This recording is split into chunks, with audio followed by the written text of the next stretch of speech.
All right, YouTube, we back with the video that I promised y'all. A bunch of people on my TikTok, I'm gonna link it down below. Go follow me if you're not already, I'd appreciate that. But a bunch of people on my TikTok have been asking me for a build breakdown of the car.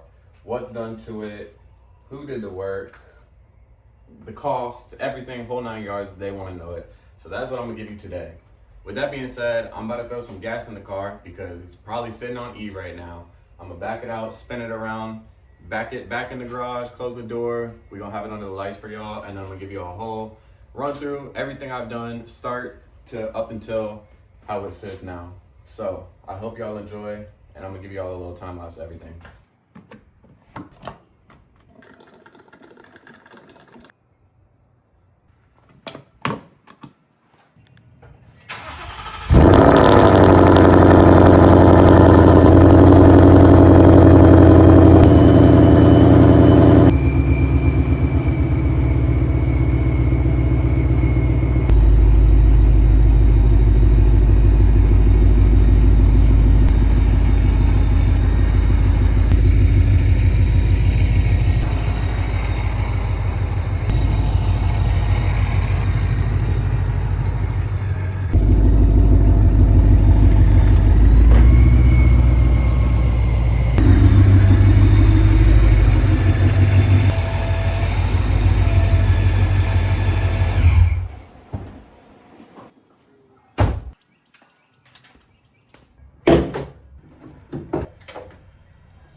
Got the car in the garage, underneath the lights. Looks a lot better. Car is still filthy because I drove it to work on Friday, and they decided that they were gonna cut grass and blow the grass clippings all over the car. So now I have to wash it again.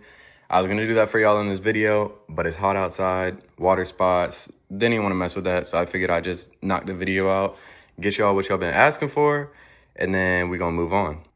If y'all see all of this in the garage on the side of the car, please just disregard the clutter. We working on getting a shed. We just moved into this house, so it's gonna take us a little bit. But I pulled the laptop out. I've got the whole build list, everything that I've done, start to finish on the car up until how it sits now with the costs. We're gonna walk through kind of each stage that I went through on the car.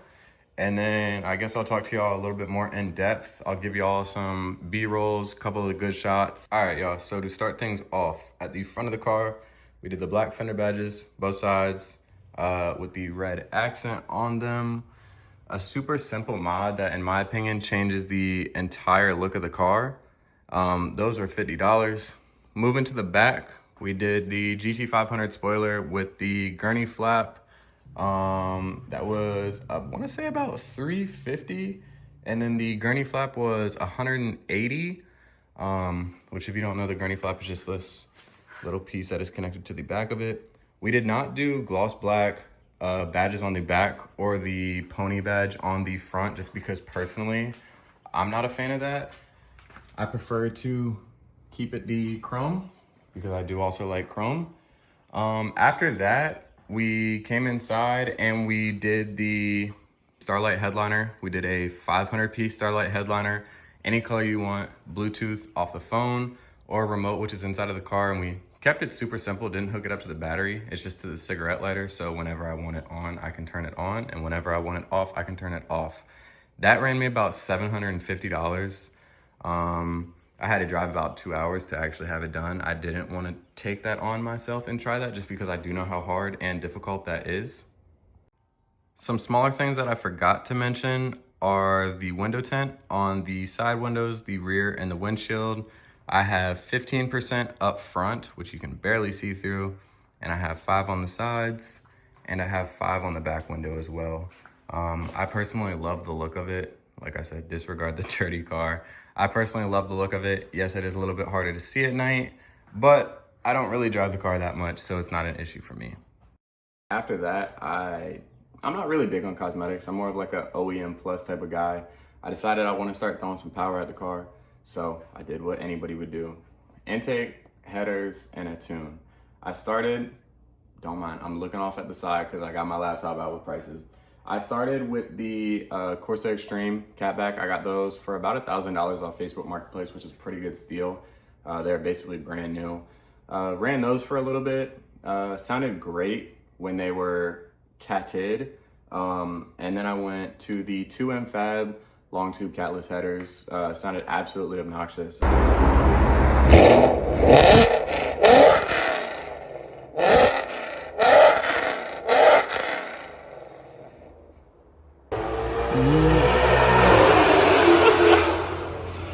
My God, son. I'm personally not a fan of that, so I changed the catback exhaust to the MBRP street version exhaust, which toned it down a lot, and I was still able to be catless. A lot of people don't even know that I am catless, but I have to be catless because of the boost that is on the car. So in my opinion, that's the best sounding. At that same time, I also got the HP tuners, the RTD Plus, which is the little device as well. Inside, it just plugs into the OBD2 port, and that's how you do your tunes and everything like that, data logging. To start, I initially got tuned through Lund Racing. He was the one who tuned me, just 93 tune. Just if I could get anything more out of the car without going full crazy NA build, which he did for me. I ended up switching to Wingard Performance when I went with the ESS kit on the car, just because that is now the only person that they would prefer you to be tuned by. I do know other people can tune, but I personally like the way how my car performs and feels when Wingard tunes it, so I'm gonna stick with him. But the Corsair Extreme I mentioned were about $1,000, and then I swapped those out for the MBRP street version. That was $800 shipped to my front door. Installed it myself in the garage, super simple, so I don't have labor costs on that. The catless headers from 2M Fab, Bluetooth headers, were about $700, and then I also paid $700 to have them installed. I know a guy who's a Ford tech, and he installed them for me. Took him a while. Y'all know how much of a pain it is to install headers on these Coyotes. Didn't want to take that up myself, considering I was in the process of moving and all sorts of stuff. After that, the HPT device itself was $499, and then my tune from Lund, I want to say it was about $600 for everything.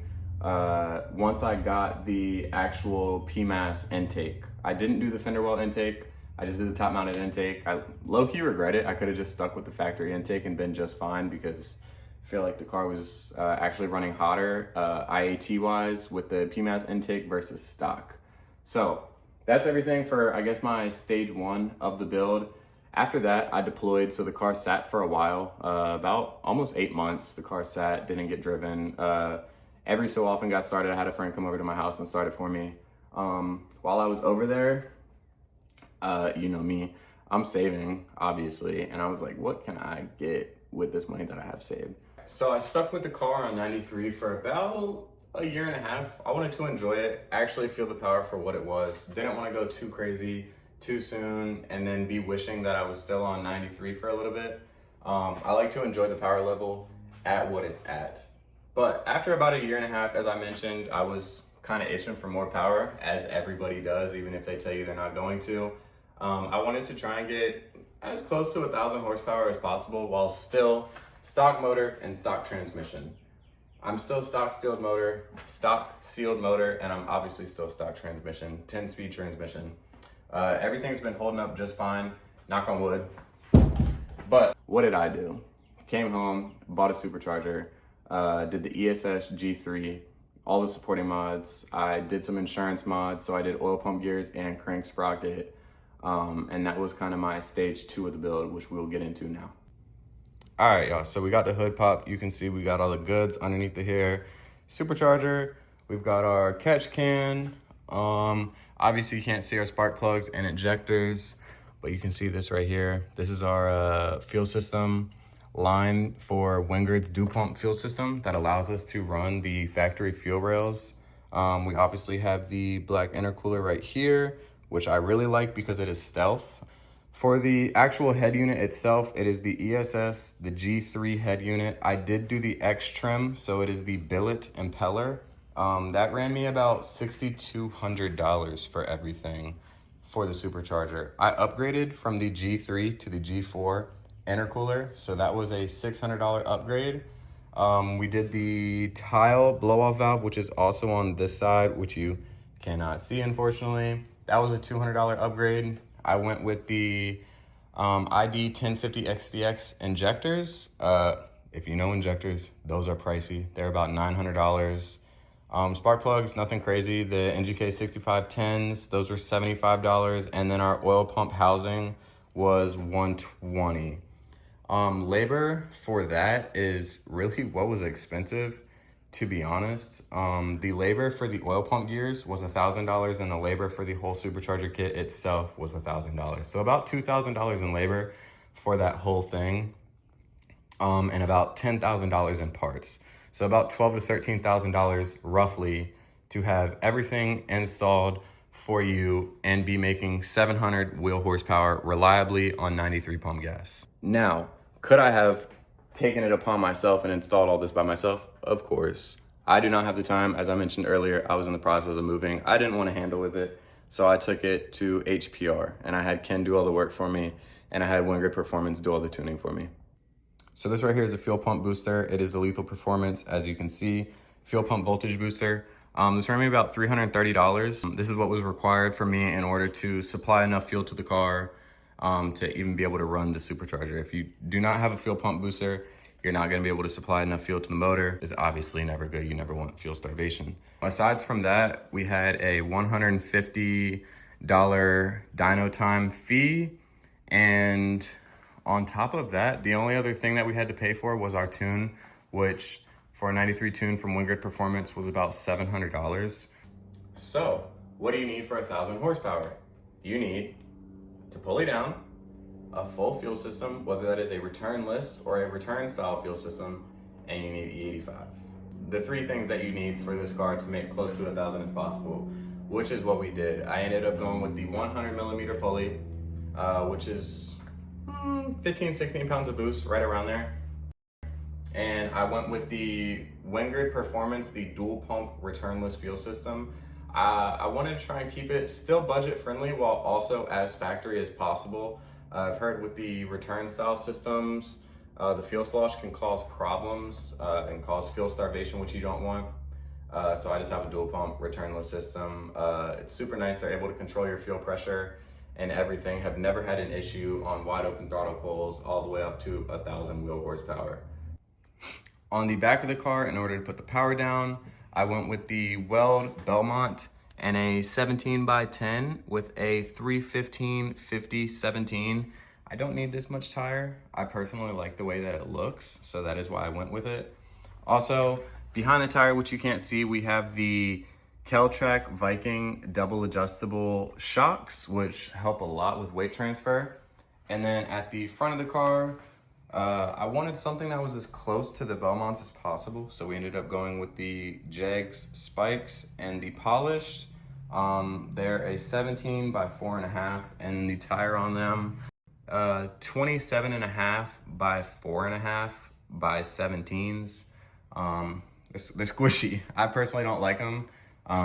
If you see, I can come up to the car with one hand and completely shake the car around because of how squishy the tires are. So you do have to be super careful if you are running these up front.